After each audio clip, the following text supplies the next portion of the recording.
Feeling ko natauhan siya after niya labasan. Yung alam mo yung post-nut clarity. Pag sobrang tense ka, hindi ka makapag-isip, jajawal ka muna real quick. Basta malinaw na. Okay na ako. Nakapag-isip na ako ng maayos.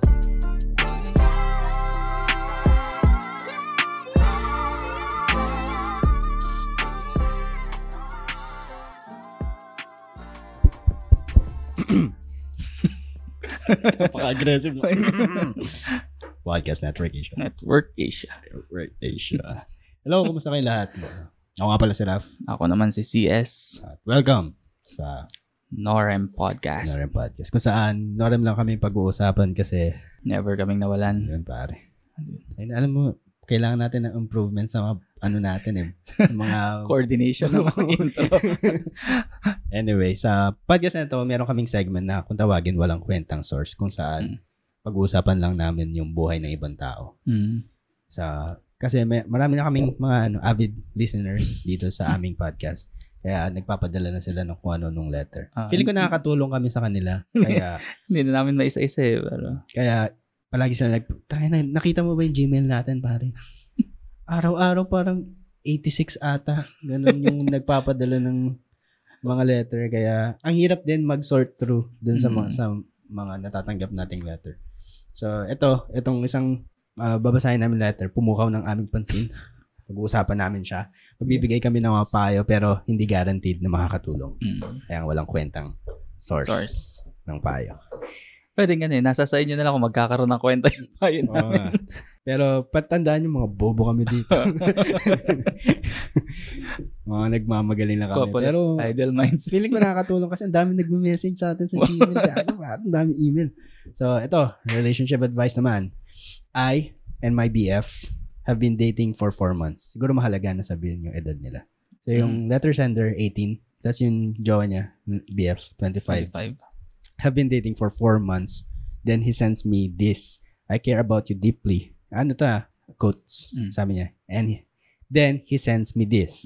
I care about you deeply and I enjoy spending time with you. But I feel like I need to be honest with you about something. As much as I enjoy our time together, I don't feel like I want our relationship to get more. So, yun yung title. To get more. Sige, anuhin natin. Basahin natin. Anong ibig niyan sabihin sa to get more? Ito, bubuoyin ko yung quote or yung text sa kanya or yung chat. I care about you deeply and I enjoy spending time with you. But I feel like I need to be honest with you about something.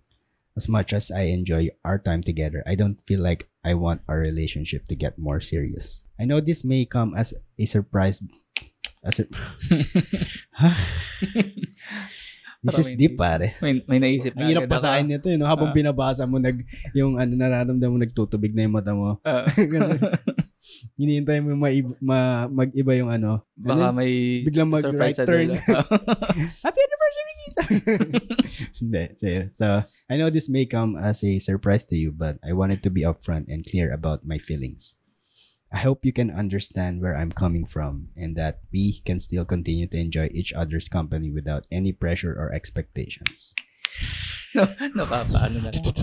But if this is too big a deal for we can discuss on mutual terms.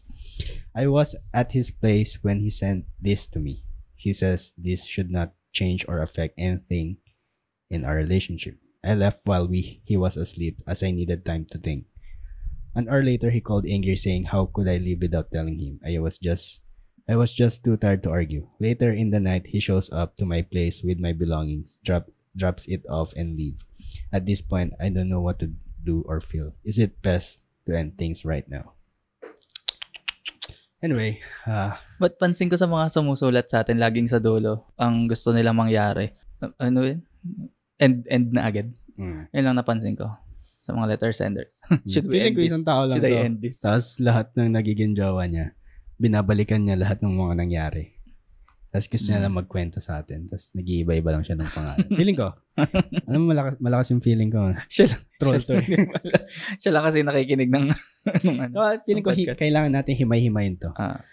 Nung binasa ko yung text, tinext niya habang magkasama sila dun sa bahay, sa apartment. Or Anything. Alam mo, naisip ko yung binabasa mo. Lalo dun sa part na yun. Yung sa surface ng text na yun. Parang kakatapos lang nilang sexy time. Talaga. Tapos na-text ng lalaki yung babae na ganyan. Para magkatabi pa sila sa kama, tapos na-text niya ng ganyan. Feeling ko natauhan siya after niya labasan. Yung alam mo yung post not clarity. Ha? Oo. Yung kumbaga Ngayon ko lang narinig yung term, pero parang alam ko yung sinasabi mo. Diba yung halimbawa, pag sobrang tense ka, hindi ka makapag-isip, jajawal ka muna, real quick. Tapos malinaw na, okay na ako. Nakapag-isip na ako ng maayos. Yan yung sa mga hindi nakakalam, yun yung post not clarity. Kaya nga sabi, pag nanalo ka daw sa loto, kailangan mo na mag-jackal. Kasi kung ano nung nasa isip mo. Ngayon, pagkatapos na nawala na lahat ng tension, lose ka na. Oh shit. Ito pala. Mag-i-invest ako. Kasi pag bagay yung pre-nut, bibili ako 3 kotse, pare. So, ayun. Mag-aasawa akong 3. Ito yung, mabalik lang tayo kasi kailangan niya ng tulong natin kasama ng daang letter senders. Yung nakita ko dito, sobrang nagustuhan ko to. Yung message sa kanya ng boyfriend niya. Ang di ko lang maintindihan, after this message, ang gusto niya, pa rin sila? Intimate? Parang ganun ba? Yung pagkakaintindi mo na. Parang hindi ko MU.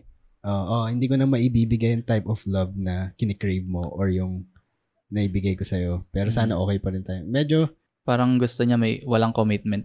No? Pero may benefits. Tayo sa FUBU. Parang ganun. So maganda kasi diniretso niya na kung ano yung nararamdaman niya. Kasi yun ang kulang sa atin ngayon Yung direktsahan. Yung alam mo masakit pero at least alam ko. Hindi yung yung pasikot-sikot ka sa mga sasabihin. So yun, yung message sobrang nagustuhan ko. Yung laman ng message, yung paraan niya ng pagsabi sobrang nagustuhan ko. Yung laman ng message medyo questionable. Tapos ginawa niya pa yun habang magkatabi sila. Or hindi naman sinabi magkatabi, kasama lang sila. Pero tayo nang magsasabi ka na rin ng ganito, lakas-lakasan mo na yung bayag mo, pre. Personalin mo na. May hindi ako magandang feeling dun sa lalaki. Na parang ang asshole niya ganun. Asshole siya for sure. Pero sabi niya dito, I was at his place when he sent this to me. He says, this should not change or affect anything in our relationship. Parang napaka-yabang lalaking isipin na walang feelings tong babae na pag sinend niya tong message na to. Okay na, tapos na tayo, ganun. Yung for the last 4 months, tatanggalin na natin yun. Buburayin na natin yun. From now, moving forward, ganito na lang tayo. Tapos, okay tayo. Ang gusto niya na sagot, yes po. Parang ganun. Tapos, nagagalit siya, tapos umalis siya kasi hindi niya na kaya yung yung pressure, siguro yung bigat. Tapos, sasabihin, ba't ka umalis? Kailangan ko mapag-isa Kailangan kong... After mong isend yung message na yun, gusto mo magstay yung info na binigay mo sa akin, sobrang loaded. Kailangan kong kailangan kong intindihin Alam mo yun? Ikaw ba ba? Kung ikaw yung binigyan ka ng gantong klaseng message, I care about you deeply, mga gantong klase, tapos biglang, paano ka magpa-process ng gantong klaseng news? Ang pag ganyan kasi yung, sa entire message, parang may ibang for me, iba na yung intention mo sa akin. Kung ako yung babae siguro. Na, ayaw mo ako maging girlfriend, gusto mo na lang tayo. Siguro MU, FUBU. Kahilo? Paano kung hindi? Kasi, sila magjowa na sila Hindi naman sila nag-start biglang, na, tawag dito. After nyo magjowa, tas magsisend ng ganyan. Ang akin, kung paano ako magpo-process ng ganito, base sa pagkakilala ko sa sarili ko, gagawin ko yung ginawa ng babae. Alis mo na ako pa, maglalakad-lakad ako. Kasi para sa akin, yun yung constant na kinikrave ko yung yung alone time. Hindi nga alone time, alone in my head. Yung mag-isa lang ako, kinakausap ko yung sarili ko, lalakad ako. So, ayun, kung paano ko ipaprocess, mag-iisip ako. Tapos ano ba mangyayari sa akin? Ganun. Magmamatter pa to. Yung problema ba to in 5 years, iisipin ko pa rin. Yung mga ganun. Pag may problema ako, tapos tinatanong ko sarili ko, would this matter in 5 years? Palaging hindi. So, hindi na ako nagsa-stress over sa mga ganun. Pero, hindi yun, kumbaga din yun muscle din yun. Yung pagkakaroon ng walang pake Hindi mo malampake yung way of thinking na or nagiging habit mo na din. Ano yung ba? ganun. Yung pagiging walampak. Di ba yung sa libro ngayon, The Subtle Art of Not Giving a Fuck. Parang ganun yung nafe-feel ko. Na nagki-care pa rin ako. Meron pa rin akong emotions. Meron pa rin akong pagbe-burst. Kasi tao ako eh. Pero pag iniisip ko, eto na ba yung end ng world? Etong problema na ba to? Malalagpasan ko pa ba to? Palaging yun, yung 5 years. Hindi, parang di na. Just nag-move on na ako, ganun. Pero mahirap yung pag-move on na kasi pabalik at babalik yan sa isip mo. Hindi siya totally na. Ayun, ano ba yun? I-share ko. Ayun, sinabi mo, naging habit. Ay, nagiging muscle na yung pagiging walampak eh. Kasi, ayun, before, nung mga college, high school, mahilig ako hindi naman debate, pero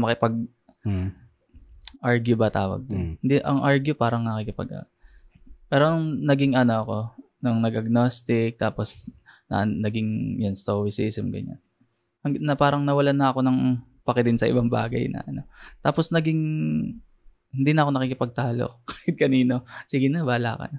Tapos kahit parang gusto kong mag-argue, may gusto kong i-prove na point. Naging habit ko na hindi naman na to. Okay na. Hindi worth it. Oo. Parang ganun. Natingin ko hindi rin maganda. Hindi nga maganda. Pero, kasi parang bilang at least for me.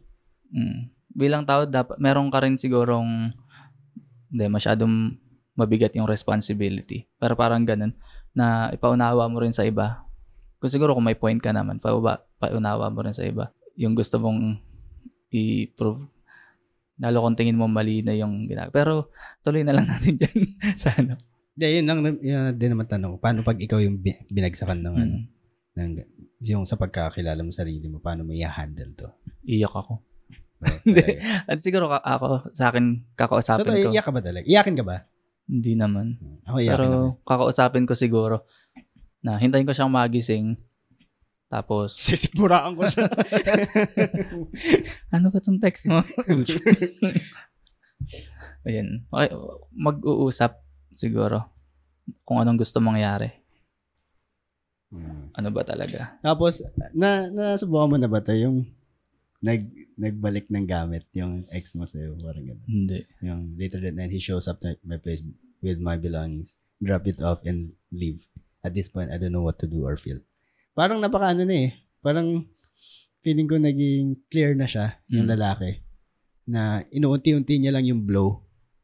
Pero nung nag-send siya ng message, indication na yun na hindi kita feel. Sa 4 months na pagsasama natin, hindi ko makita yung sarili ko sa'yo or maging romantic. Parang feeling ko hindi ko na kayang ipagpatuloy yung romantic side ng natin, friendship natin. Tapos, parang soften pa nga ng blow to eh.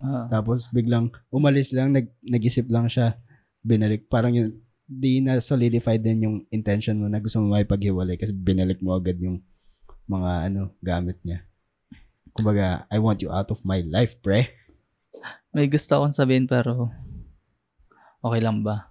Okay lang, nasa podcast nga pala. Podcast tayo, pare. Na iba kasi naiisip ko parang tingin ko dyan, parang kinuha lang ng lalaki yung gusto niya. Tapos, which is yung sex? Gusto niya lang parang, although wala naman sinabi, pero parang ganun. Ayun nga, yung nafe-feel ko rin. Tapos, nung nakuha niya na, ayaw niya na din sa girl. Ganun pala, ganun kasarap. O kaya, okay na ako dito. Yan pala magaling. Tapos, sa mubo. Ano ba yun? Nakalimutan ko na sasabihin ko. Taglutang na naman. Na yung parang kumakalusot lang kasi in-offer pa niya yung Parang gusto niya pa rin ng sex pero walang commitment kasi in-offer niya yung wala tayong Oo nga. Hindi pumayag. Umalis si girl. Pero nag-agree ako na yun lang talaga. Ikaw ba, maatim mo ba yun? Ano yung maatim? Maatim. Ano yun? Ano maatim yun? Tingin mo kaya mong gawin yun ng ganun? Pag lalaki, Pero yung babae, ibang usapan yun. Pero pag ako, sasabihin, sex na tayo. G. Tapos, hindi, yung para kasing signed, sealed, delivered. Ginawa mong girlfriend kasi, kumbaga, ginawa mo. It's a part of an act. Of the act, ganun. Feeling ko It's all a part of the act. Kasi hindi kasi natin alam yung yung Okay. backstory ng mga pangyayari, pero Oo. sa nakikita ko or kung magiging ako, judgmental ako sa nangyayari. Akala nung lalaki, okay naman siya sa una, tapos unti-unti niya na-realize na baka iba yung gusto niya. Iba, hindi sila talo. Mahalaga yun na pareho kayo or magka-level kayo ng wavelength. Kasi Totoo yan. kasi ang hirap makipag-usap pag hindi. Tapos, ayun, ang sa akin naman parang umpisa pa lang, balak na talaga ng lalaki yun. Judgmental ako na iwan niya yung babae. Oo. Sa akin. Kilala natin yan Oo. Si yan, di ba? Si Ian Corpus. Sino yun? Yan yung lalaki. Sino yun? Sino yung Ian Corbett? Ano lang, made up name. Pero hindi, ayun, nabasa ko rin pala yung sinabing wavelength. Kailangan natin i-workout din. Yung banter natin. Hindi, akala ko artista na may issue na ganyan. Sige.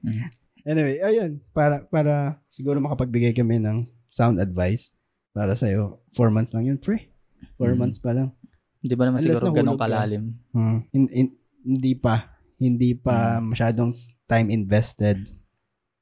Tsaka 18 years old ka. Tapos siya 25. Malaki yung age gap nyo. Baka gusto lang tumikim yan ng senior high. Kasi I'm sure senior high ka ngayon. Tapos gusto niya lang ng 18. 25 parang na yun 7 years old. Matagal na siya sa workforce Talagang, parang nagme-make sense nung tinignan ko yung edad na. Tayo na gusto lang maka-chok-chok ng senior high na to Akala niya, astig mahipagrelasyon sa 18, pero hindi. Akala mo siguro. Sa tingin ko, hindi. Para sa akin, hindi. Na, magkaiba kayo ng niyan Una sa lahat, magkaiba kayong generation. Ayun, gusto niya lang tikman siguro. Ganun. Feeling ko din. Pero, ayun. Nakakaawa naman siya. Nakakaawa. Pero hindi. Bata ka pa Siguro, ipakita mo sa kanya kung anong nawala. Para sa akin, yung time na yun, hindi, siguro sa kanya bilang 18 years old pa lang siya. Investment na yun. Tapos, siguro, yung mga ex niya, mas nakaidaran niya dati, hindi naman siya nilalabas, nadadala sa restaurant. Sa mga ganun. Eto, nagwo-work na, may sarili pang place. Yung mga ganun. Kaya siguro inisip niya, okay naman to okay din pala na ipagrelasyon sa mas matanda sa akin. Tapos, little did she know, iba lang, lang din, parang kumbaga challenge lang din siya dun sa lalaki. So, yun. Masyado, 18 ka pa lang, sobrang dami pang pwede mangyari. Alam ko, iniisip mo ngayon, paano ka pa magpapatuloy sa buhay mo. Parang mawawalan siya ng trust na din. Oo. Hindi, pero trust issues yun. In a more positive way ng pag-iisip, mas magiging alam mo na yung lalayuan mo. magiging, nakalimutan ko na naman yung word Parang, magiging mindful ka na siguro. Pero hindi yun yung word na gusto kong sabihin. Aware? Magiging, hindi rin Basta yun, magiging mindful ka na sa mga pinapakita sa'yo ng ibang lalaki. Siguro, yun na lang ang take mo. Para sa akin, yun din. Yun din, kasi pag iniisip mo, nyari bata ka pa lang, paano mo lalagpasan ko pa ba itong mga pagsubok na to? Yung heartache ba na ito mawawala pa? Kasi pag iniisip mo, parang hindi na mawawala Parang end of the world na yun, parang iniisip mo Pero sa totoo lang, pagtanda mo, tatawanan mo na lang din. Sa totoo lang, kumbaga, it took me a while to understand na totoo yun. Yung mga sinasabi, tatawanan mo na lang yun. Totoong tinatawanan ko na minsan, kikringe pa ako Yung mga ganun, yung mga problema ko yun. Siguro magandang example dati. College ako, naghahanap ako ng work sa fast food. Ngayon, binigyan ako ng mama ko ng 1K. Pang requirements. Pang fast food. Pang requirements. Kasi mahal ko muna ng requirements putang ina. Ba't kaya sa Pilipinas, no? Ang hirap. Lalo na pag pag magde-deal ka sa food, ang dami. Kailangan mo ng mayor's permit. Kailangan mo ng... Pati sa pag mag-work ka? Gago. Totoo ba? Sobrang dami. Kaya nung nag-call center ako dati nung fresh grad. Call center, NBI, SSE lang naman. Doon sa McDo, sobrang dami. Tapos may medical ka pa, i-dental ka pa. Tapos pag may nakitang mga mali sa ngipin mo, kailangan mo i-address. Ang mahal kaya. Talaga? Oo, gagi. Umabot na 1,000. Yung iba, nagbaback out na lang tapos kasi hindi nila kaya. Tapos sahod 55 mo. pesos per hour. Inang yan. So, ayun. Binigyan ako ng mama ko pang requirements. Tapos nawala ako.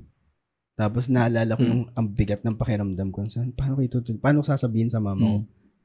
Kasi ang laki ng isang 1K nun ano ba, early 2000s. Hindi naman. Late grabe ka naman. 2000. 2010. Early 13. 2013. Ganyan, 2014. So, college na ako nun.